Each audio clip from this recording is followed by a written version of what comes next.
Ooh, Shalom. First and foremost, giving all honor, praises, and glory to Yahweh, Bahashem, Yahweh Shah, Bahashem, Rekah HaKodash. Double honors to the apostles and the elders of Great Millstone who rule well. Peace, love, salutations, and blessings to the Lord's elect. All right, brother Ishai, part of Minnesota, South Carolina. And this lesson, man, is going to be about the Cuban Missile Crisis, the Cold War, and what it has to do, and what part does it play right now in the current situation that we're in with, as far as conflicts with Russia. Okay. Now, it's important to do history, man. The apostles and the elders of Great Millstone, they pushed, and they implore us to actually go and look up these things for ourselves. Go look up history. You have to know the history of, these societies, these countries that are prophesied in the Bible, to understand the overall, picture of what's going on. Now, right now we're in a so-called, they're and by we, I don't mean that I'm claiming to be part of, Babylon the Great. I'm just saying we as in breathing right now and, having my hand to the plow, watching and being alive in these times. Okay, just wanted to make that clear, man. I hate when people, when especially our people, you blacks, Latinos, and Native Americans so-called say, oh, we, and when you're talking about America. But anyway, not to go too far off subject, I'm gonna get right into it. This is an article, all right, about the Cuban Missile Crisis, man, and this is going to basically, um, you know, I'm not gonna read the whole article. I'm gonna read bits and pieces of it, the key focal points. Try to make this as concise as possible, to show the overall situation and the overall tensions that are, that is prophetic, actually, and is going to lead up to a thermonuclear war. But here it is. Without further ado, this is Office of the Historian. All right, the Cuban Missile Crisis, October 1962. The Cuban Missile Crisis of October 1962 was a direct and dangerous confrontation between the United States and the Soviet Union during the Cold War, and was the moment when the two superpowers came closest to nuclear conflict. There you go. So, the 1960s, even before that, but the 1960s was full of the U.S. and Russia going back and forth. All right. Little known fact, the whole 1969 staged moon landing was because the United States felt as though Russia was getting closer to them, closer than them, to actually reaching the moon, which we know that no one can reach the moon. All right, there's a Van Halen belt that is full of the most nuclear. I mean, most it's a nuclear belt basically. Radiation belt, so like a radiation belt that covers, that part of the atmosphere to where they can't go past a certain point. Yahweh Shem Yahweh Shai has set bounds that they can't pass, man. That's spiritually and physically. The Lord has it to where even on planet Earth, there are certain places that Esau can't go. It can't explore certain rainforests, parts of the rainforest, because it's too dense. Can't explore certain, go to the depths of, the ocean, because the pressure is too deep. So the Lord has bounds that this man can't pass, and he hates that, being that he thinks and he esteems himself as the Most High, as pursuing to the book of Isaiah, the 14th chapter. You know what I'm saying? Not Job, Obadiah, other scriptures, man. All right. So reading on, between the United States and the Soviet Union during the Cold War, and was the moment when the two superpowers came closest to nuclear conflict. The crisis was unique in a number of ways, featuring calculations and miscalculations, as well as direct and secret communications and miscommunications between the two sides. All right. The dramatic crisis was also characterized by the fact that it was primarily played out at the White House and the Kremlin level, with relatively little input from the perspective bureaucracies typically involved in the foreign policy process. This is an aerial view of missile launch site at San Cristobal, Cuba. Cristobal Columbus. After the failed U.S. attempt to overthrow the Castro regime in Cuba with the Bay of Pigs invasion, and if you want to know about the Bay of Pigs invasion, you got to look that up. All right. And while the Kennedy administration planned Operation Mongoose in July 1962, Soviet Premier Nikita Khrushchev reached a secret agreement with Cuban Premier Fidel Castro to place Soviet nuclear missiles in Cuba to deter any future invasion attempt. So that's why the U.S. had a beef with Fidel Castro, man, because he was basically lying in bed with the Soviets, and you know what they did to Fidel Castro, man. Okay. Construction of several missile sites began in the late summer, but U.S. intelligence discovered evidence of a general Soviet arms build up on Cuba, including Soviet Il-28 bombers during routine surveillance flights. And on September 4th, 1962, President Kennedy issued a public warning against the introduction of offensive weapons in Cuba.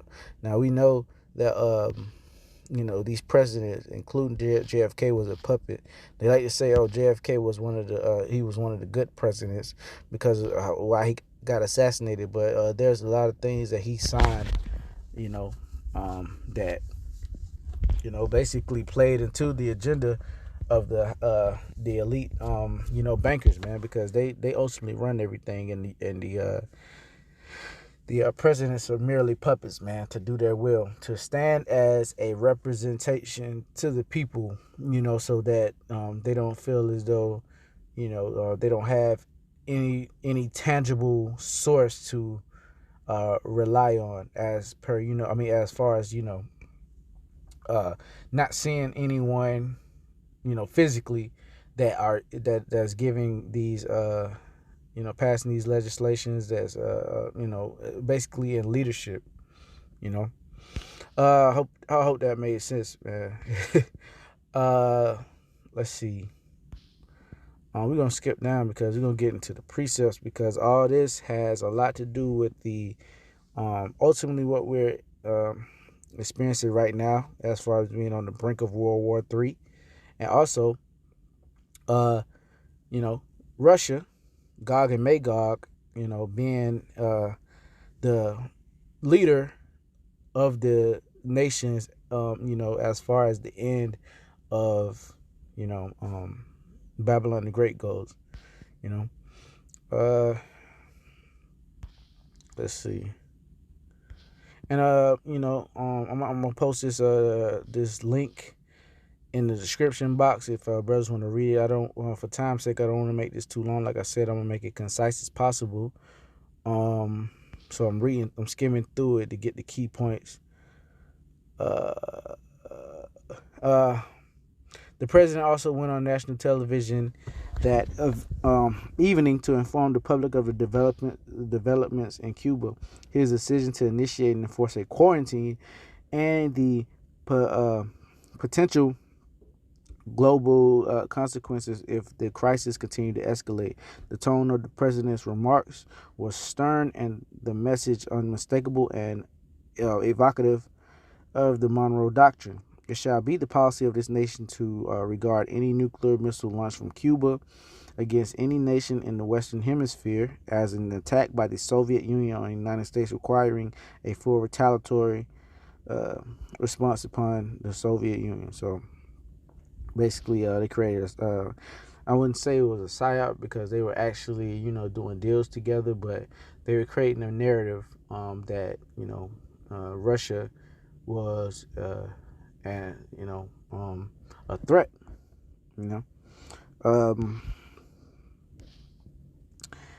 On October 24th, Khrushchev responded to Kennedy's message with a statement that the U.S. blockade was an act of aggression and that Soviet ships bound for Cuba should be ordered to proceed. Nevertheless, during October 24th and 25th, some ships turned back from the quarantine line. Others were stopped by U.S. naval forces, but they contained no offensive weapons and were allowed to proceed. Okay. Meanwhile, U.S. reconnaissance flights over Cuba indicated the Soviet missile sites were nearing their operational readiness. With no apparent end to the crisis in sight, U.S. forces were placed at DEFCON 2, meaning war involving the Strategic Air Command was imminent. All right.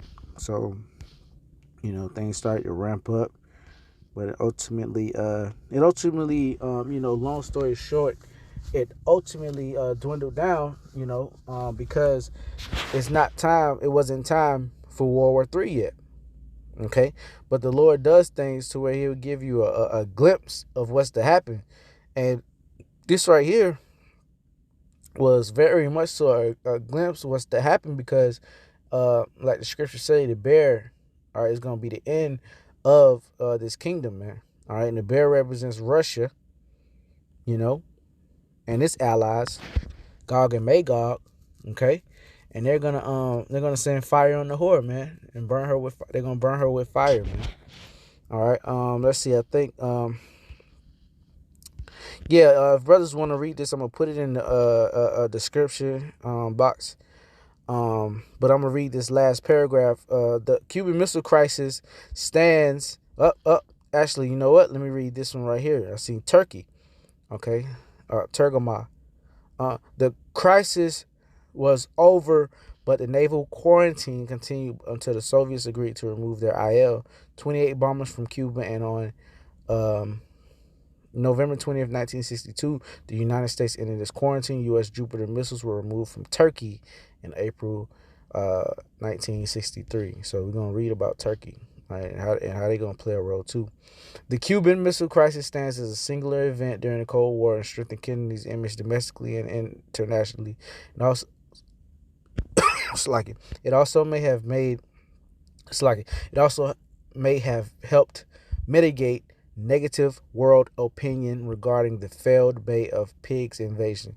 Two other important results of the crisis came in unique forms. First, despite the flurry of direct and indirect communications between the White House and Kremlin, perhaps because of it, Kennedy and Khrushchev and their advisors struggled throughout the crisis to clearly understand each other's true intentions. While the world hung on the brink of possible nuclear war, in an effort to prevent this from happening again, a direct telephone link between the White House and the Kremlin was established. It became known as the Hotline. Second, having approached the brink of nuclear conflict, both superpowers began to reconsider the nuclear arms race and took the first steps in agreeing to a nuclear test ban treaty. So the Lord gave a glimpse of what's to come ultimately in the future, okay, which we're in it now to where this could pop off any day, pretty soon, very soon, okay, but it wasn't time yet, okay. So the Lord has everything set for an appointed time. And until that appointed time is reached, it's not going to happen, no matter what anybody tries to do, man. The Lord took the spirit off of these countries to basically agree to disagree, man, to have a, just to, cease and desist, man, you know what I'm saying, just to chill. So let's go into the scriptures, man.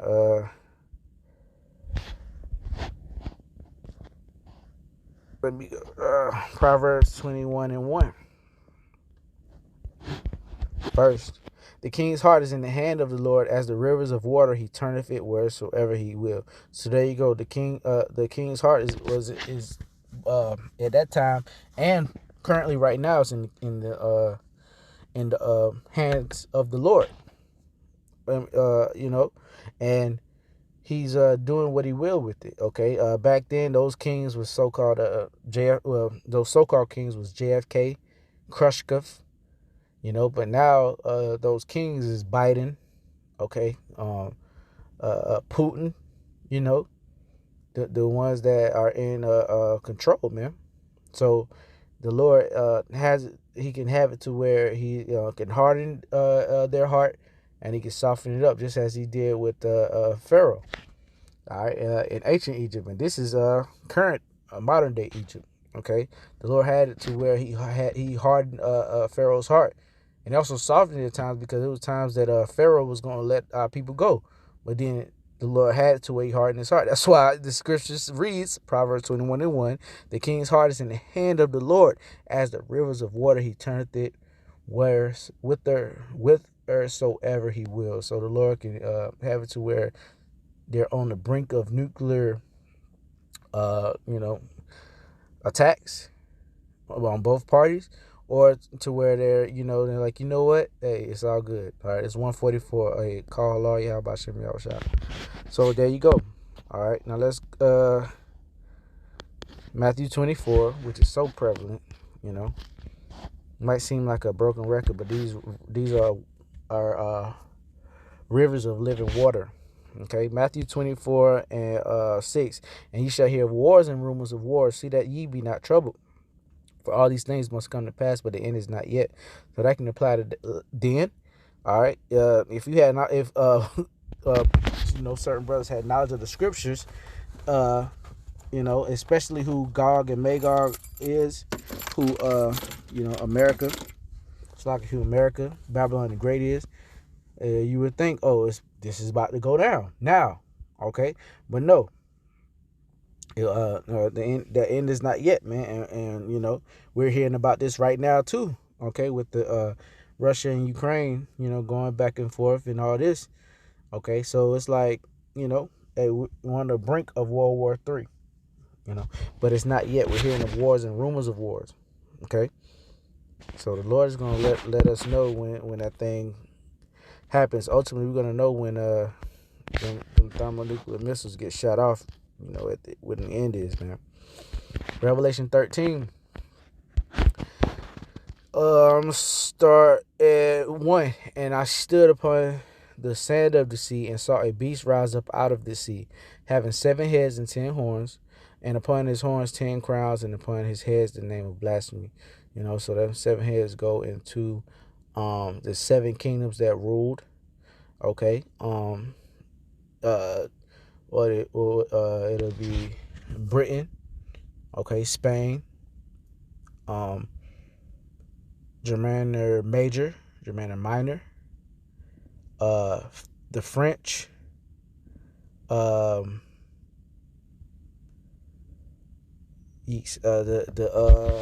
last 2 leave me right now, but the 7 kingdom, the Greeks and the Romans. There you go. All right, so those were the top,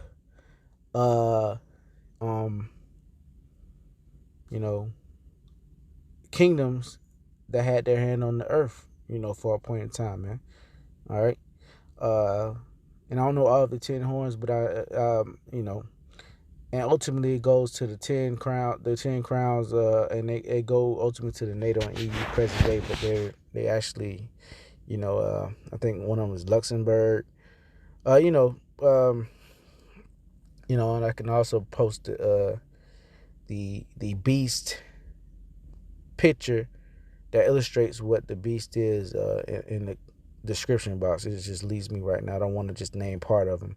But anyway, let's go to 2. And the beast which I saw was like unto a leopard, and his feet were as the feet of a bear. So when you look, it says it was like unto a leopard, and that's talking about the Grecians. Okay, like I said, that was one of the 7 heads. But the Grecians, all right, the Greco-Roman Empire was the most powerful. Okay, right now we're living in the current day Roman Empire. Okay, the 8th beast, all right, that had that deadly head wound healed, man. The image of the beast, these ways, they basically mirror Rome. All right. And the beast which I saw was like unto a leopard, and his feet were as the feet of a bear, and that's going into Russia. And then the feet represents the end of a thing. So this bear represents Russia, man. And his mouth is the mouth of a lion, and that represents Great Britain. Because basically the mother, okay, of the inception of the U.S. goes back to Great Britain. And you can see that in this flag. All right, Great Britain's flag is similar to America's flag, or either or. And then even Australia, and look who Australia uh, is owned by, and even their accent.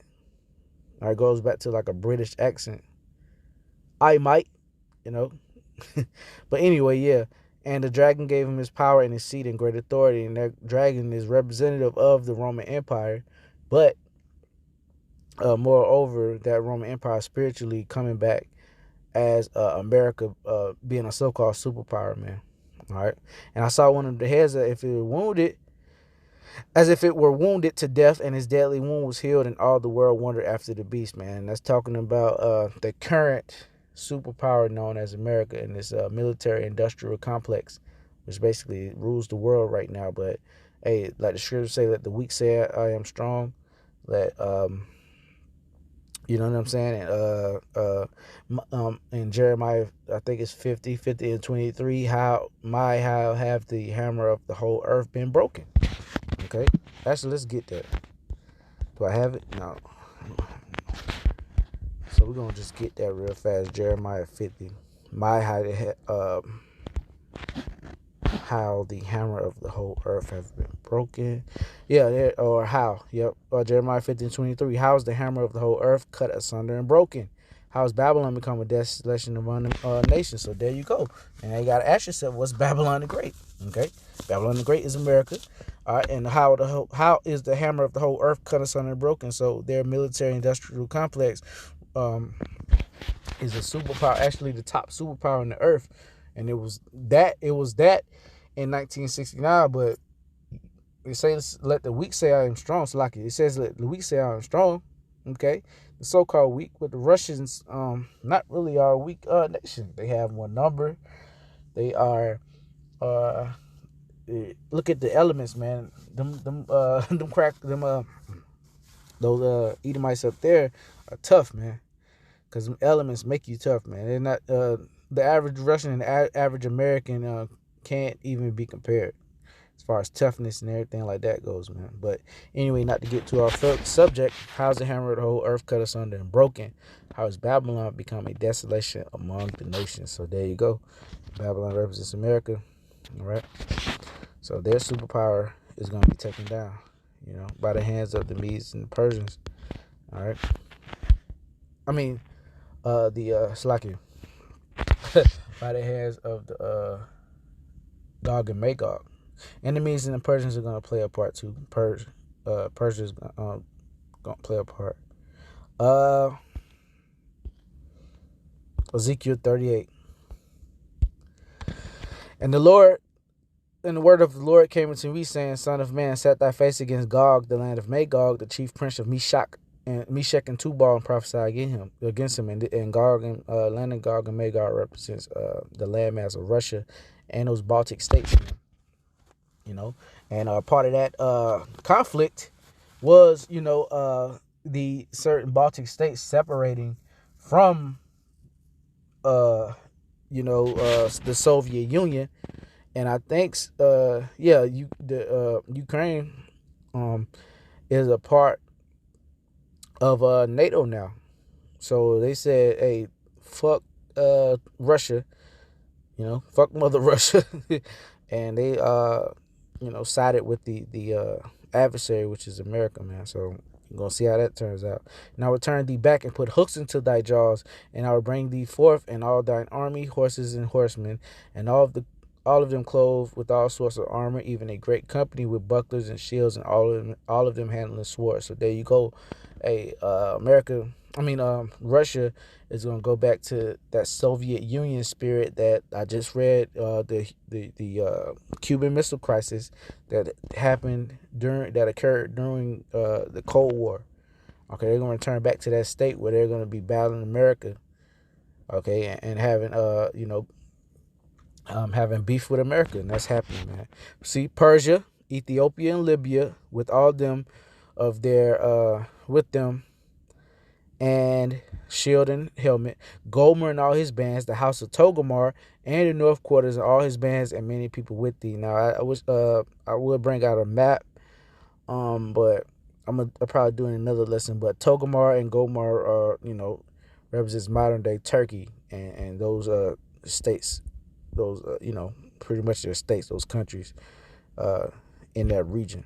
Okay, so there you go, and you see how everything is just playing playing a part in describing and illustrating how Yahweh Shem Yahushua is going to destroy this place, man. Okay, he's going to use thermonuclear missiles. All right, is Isaiah 54:16. Behold, I have created the smith that bloweth the coals in the fire, and that bringeth forth an instrument for his work, and I have created the waster to destroy. So the Lord put the spirit on these scientists, okay, teaming, the top Edomites, okay, to be able to create a thermonuclear missile, fire hotter than your conventional fire, to play on the elements to basically destroy this place. All right. Isaiah 9 and 5, and I'm gonna wrap this up soon. I only got a couple more precepts. Isaiah 9 and 5. For every battle of the warrior is with confused noise, and garments rolled in blood, but this shall be with burning and fuel of fire. So, the conventional battles that happen, were, clanking sounds of shield and swords and arrows, and, motherfuckers getting stabbed and bleeding on the battleground and all type of shit like that. But this war, okay, this third war's war to end all wars is going to be with thermonuclear fire. Revelation 6 and 13. And the stars of heaven fell into the earth, even as a fig tree casting her timely figs, and she is shaking of a mighty multitude. So there you go. When the prophets saw these stars, it looked like stars because they were re-entering the earth's atmosphere and they were on fire. Okay, and it looked like a star coming down out of the damn sky. And they were held to the verbiage of what they were used to at that time before the inception of certain words. So, and then how a fig tree, how figs fall, they fall kind of like curved to the ground, so and that represents the thermonuclear missiles coming back into the Earth's atmosphere, man. And to bring it home, and the heaven departed as a scroll when it is rolled together, and even the mountain and island were moved out of their places. Now, what can do that? Okay, thermonuclear missile technology is the only thing that can do that, and even the prophet Isaiah saw this. Behold, and saw the heavens rolled as a scroll. Isaiah 34 and 4. All right. And the hosts of heaven shall be dissolved, and the heavens shall be rolled together as a scroll, and all their hosts shall fall down as the leaf falls off of the vine, and as a falling fig from the fig tree.